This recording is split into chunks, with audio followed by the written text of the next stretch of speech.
DC, you had one job. One job, DC. And you nailed it. A lot of people have been worried that this movie is getting pretty bad scores from critics, but this is a time where I ironically had to say, screw the critics, I'm going in as a fan. I'm just going in to have a good time and enjoy myself to close off the superhero movies of 2017. And on that grounds, this movie does not disappoint.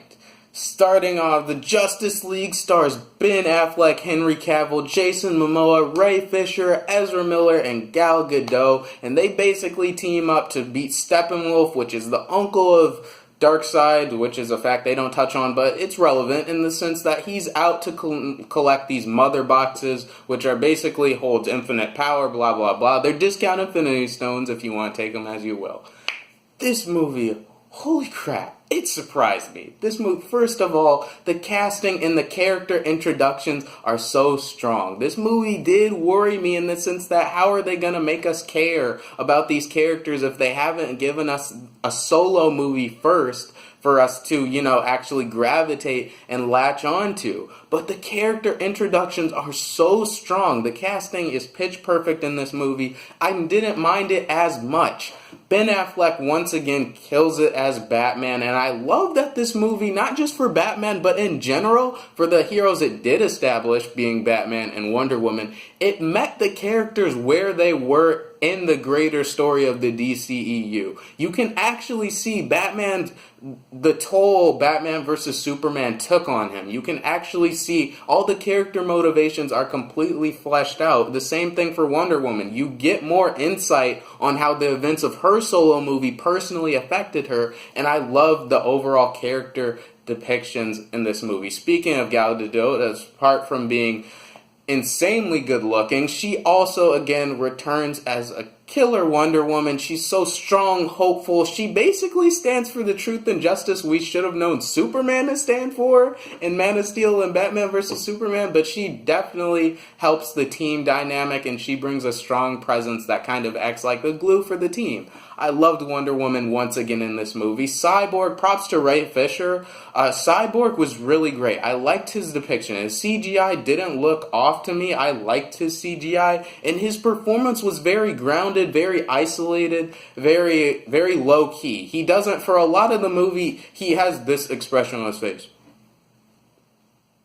That's because you really understand where he's coming from. He had this mother box stitched together to stop him from dying in this near death state. But I really liked what they did with the character. Cyborg, for not giving him a solo movie first, he still felt like he belonged and you still understood where he was coming from. But overall, I also like Jason Momoa as Aquaman. He was very different from what I'm used to seeing. Usually I'm used to seeing Aquaman being like this prestigious king, the pride of Atlantis, Shakespearean dialect and all. He's the closest to Thor in the DC movies personality-wise.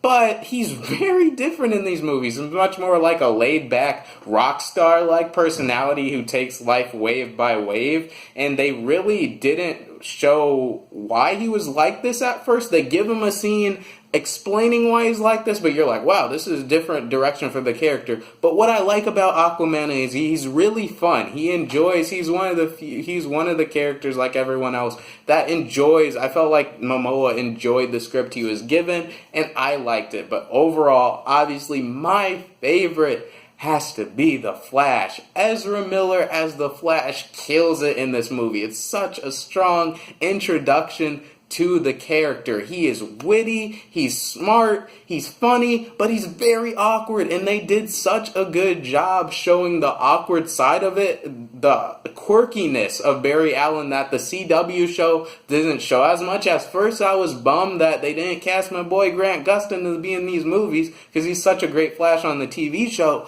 But Ezra Miller takes the character to new realms, and he does something completely different. He's so funny. A lot of the humor rests on the Flash. He has the best lines in the movie, and he was just he's the one who geeks out the whole time, and it was fun seeing him interact. So many of the character dynamics in this movie are very, very fun. I loved all the character dynamics, and Flash is a huge part of it. He was awesome.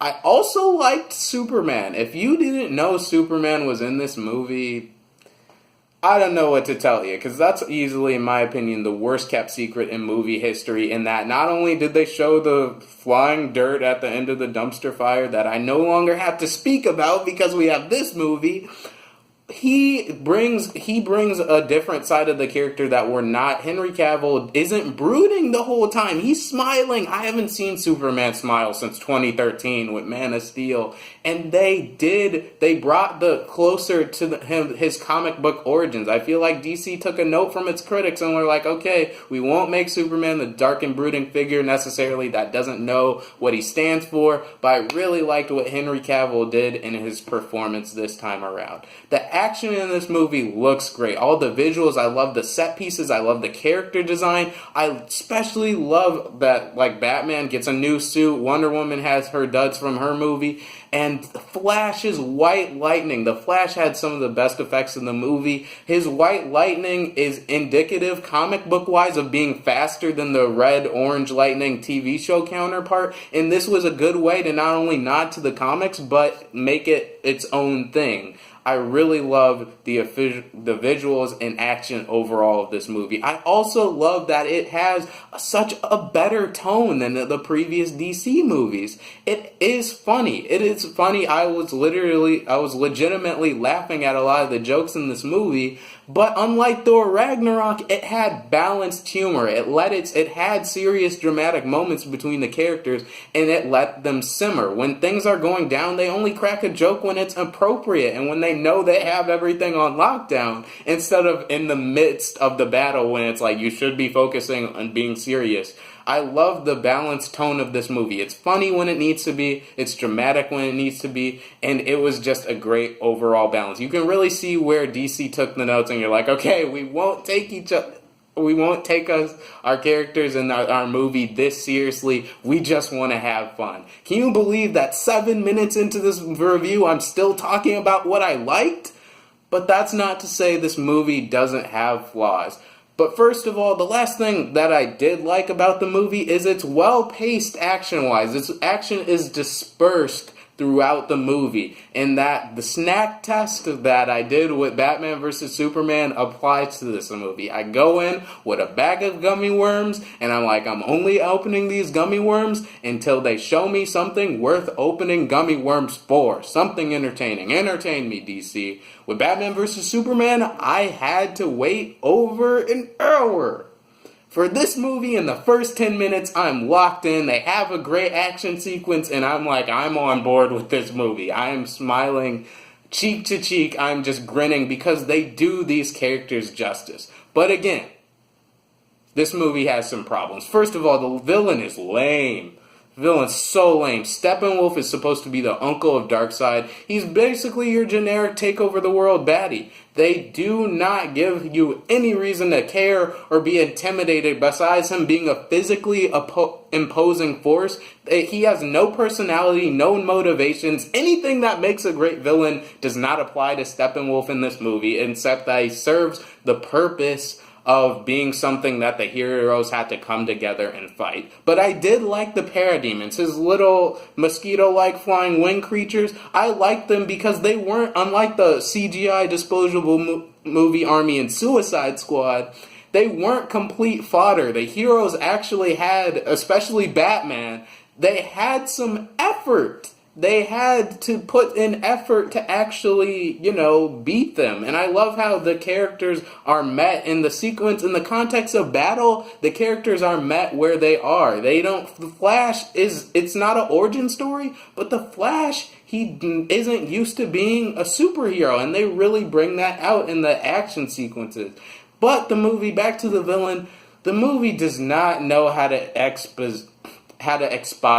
This movie is so exposition heavy. There are several scenes where characters are just standing in a circle and someone is explaining what's going on, and this is it's so painfully obvious what they are doing because they don't have previous movies to establish this lore, to establish these characters, and it really kills the pacing a lot of the times. It's narrative and that just jumps around. This movie definitely made me appreciate Marvel's formula. Marvel took the time to establish characters and bring them together when you already knew and loved them. So when it was like in the first Avengers movie, the team together sequence, it flowed. They kept it moving. But they have to give these characters time to not just interact and meet each other, but they have to give you introductions to the character, which again, in the first act, kind of kills the pacing. It's way too exposition heavy. There's a lot of narrative issues with putting the team together, pacing.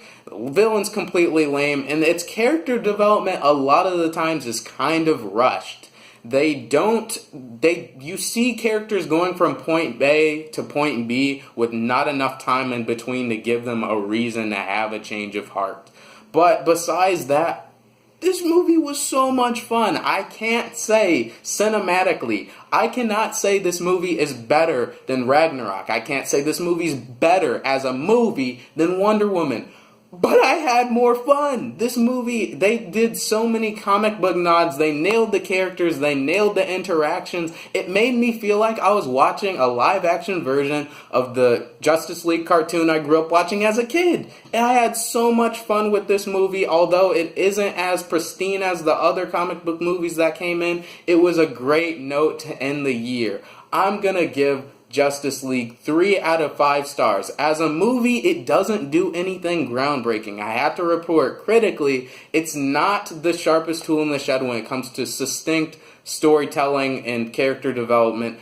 But as a comic book fan, as a DC fan, I had the time of my life with this movie. This movie, as a fan, which is what I went into this movie for, it delivered. I had so much fun, and it's really, I can't believe that we got through a whole year. What a comeback, DC. 2017, DC is on the rebound. When I look at the dumpster fire that was BVS and Suicide Squad versus Wonder Woman and Justice League, the difference is night and day. DC has redeemed themselves. They are fun, they are enjoyable now, and I'm glad this movie is basically like a less sloppy Batman vs. Superman that I would be happy to own. The only things I liked about Batman vs. Superman essentially was Ben Affleck's portrayal, so I would feel guilty owning a copy of Batman vs. Superman just because of that one thing. But there are so many things I love about Justice League. There's so many things that this movie does right. I had the time of my life going to the midnight premiere. Shout outs to IMAX. Shout out to the movie theater for giving free posters to those who saw it on opening night in IMAX. I had the time of my life with this movie, and it did not disappoint as a comic book fan. Don't listen to the critics that just bash it because it has story and narrative issues. If you like DC, if you like superhero movies, if you just want a popcorn flick to end your superhero movie year, definitely go see Justice League. It has my recommendation. I'm Pac. Thanks so much for hearing my perspective, and I'm out for now.